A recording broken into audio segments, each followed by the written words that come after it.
নমস্কার। আজকে একটি মজাদার মুখরোচক রেসিপি নিয়ে চলে এসেছি। তো আজকে আমি বানাবো ফুচকা।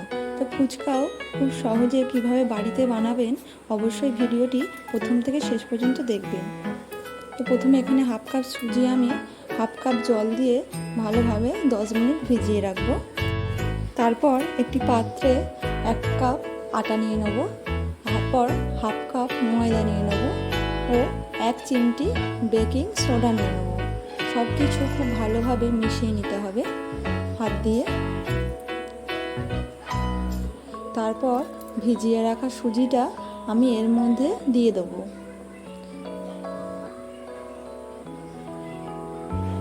তারপর হাত দিয়ে খুব ভালোভাবে মাখিয়ে নেব। ডোটা মাখানোর সময় যদি মনে হয় খুব শক্ত হয়ে গেছে তাহলে কিন্তু একদম অল্প 1 চামচ মতো জল ব্যবহার করতে পারেন। আমার কিন্তু এখানে জল লাগেনি, তবে ডোটা কিন্তু একটু শক্ত শক্তই রাখতে হবে, পাতলা হয়ে গেলে কিন্তু হবে না। দেখুন কীরকম আমি রেখেছি ডোটাকে। ডোটা কিন্তু আমার মাখানো হয়ে গিয়েছে। এবার আমি একটা ভিজে কাপড় ওর মধ্যে চাপা দিয়ে মিনিট 20 রেখে দেবো। তো ঢাকা খুলে তো বেলুন চাকি নিয়ে নিয়েছি।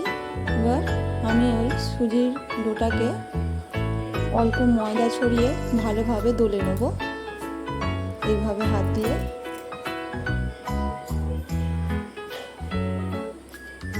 দেখুন কিভাবে আমি মাখাচ্ছি। এইভাবে কিন্তু ডোটাকে খুব ভালোভাবে রেডি করে নিতে হবে, তবেই কিন্তু ফুচকাগুলো খুব সুন্দরভাবে হবে। তারপর একটা ছুরির সাহায্যে এইভাবে আমি পিস কেটে নেব।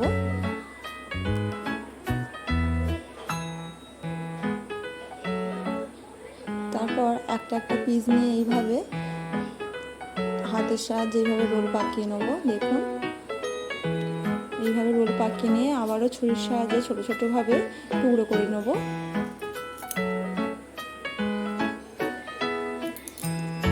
তারপর এগুলো একটা একটা করে লেচি পাকিয়ে নেব। তো সমস্ত লেচিগুলো কিন্তু আমার পাকানো হয়ে গিয়েছে। আমি উপর দিয়ে কিছুটা শুকনো ময়দা ছড়িয়ে দেবো, ছড়িয়ে মাখিয়ে নেব।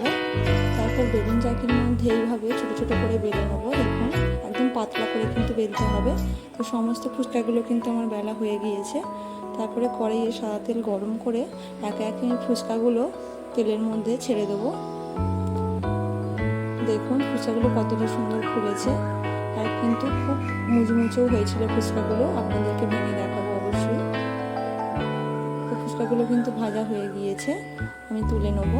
তো এইভাবে আমি সব ফুচকাগুলো এক একে ভেজে নিলাম। দেখুন কতগুলো ফুচকা হয়েছে, আর ফুচকাগুলো কিন্তু খুবই মুচমুচে হয়েছিল, একদম পুরো দোকানের মতো। দেখুন আপনাদেরকে ভেঙে দেখাচ্ছি আমি।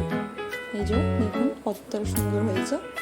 তো তারপর আমি এখানে আলুর দিয়ে এটা মশলাটা বানিয়ে নেবো। তো এখানে সেদ্ধ করে আলু নিয়ে নিয়েছি। আলুগুলো প্রথমে হাতের সাহায্যে খুব ভালোভাবে পেস্ট করে নিয়ে তার মধ্যে কাঁচা লঙ্কা কুচি ও পেঁয়াজ কুচি দিয়ে দেবো। তারপর এর মধ্যে ভাজা ধনে গুঁড়ো 1 চামচ, ভাজা জিরে গুঁড়ো 1 চামচ। তো এরপর আমি দিয়ে দেবো চিলি ফ্লেক্স। শুকনো লঙ্কাকে শুকনো কলায় ভেজে এইভাবে চিলি ফ্লেক্স আমি বানিয়ে নিয়েছিলাম। তারপর এর মধ্যে দিয়ে দেবো স্বাদ মতো লবণ, দিয়ে দেবো জলজিরা।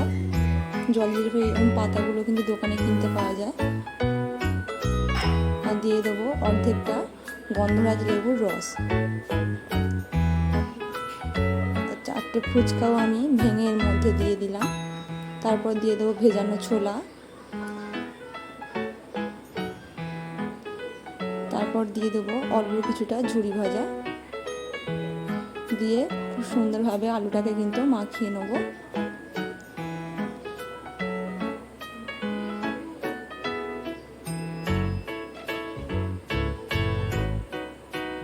দেখুন ফুচকার আলুটা কিন্তু আমার একদম রেডি হয়ে গিয়েছে। ওপর দিয়ে ডেকোরেশনের জন্য আমি একটু ছোলা আর ঝুরি ভাজাও ছড়িয়ে দিলাম। এবার এদিকে আমি তেঁতুলের জলটা ভালোভাবে বানিয়ে নেবো। তো তেঁতুল আমি আগে থাকতে ভিজিয়ে রেখেছিলাম। এর মধ্যে আমি 1 পাতা জলজিরা দিয়ে দেবো। তারপর দিয়ে দেবো চিলি ফ্লেক্স, অর্ধেকটা পাতিলেবুর রস দিয়ে দেবো ও স্বাদ মতো লবণ দিয়ে দেবো। খুব ভালোভাবে তারপরে মিশিয়ে নেব সমস্ত কিছু। দেখুন আমার ফুচকা, তেঁতুল জল এবং আলুটা কিন্তু একদম রেডি হয়ে গিয়েছে।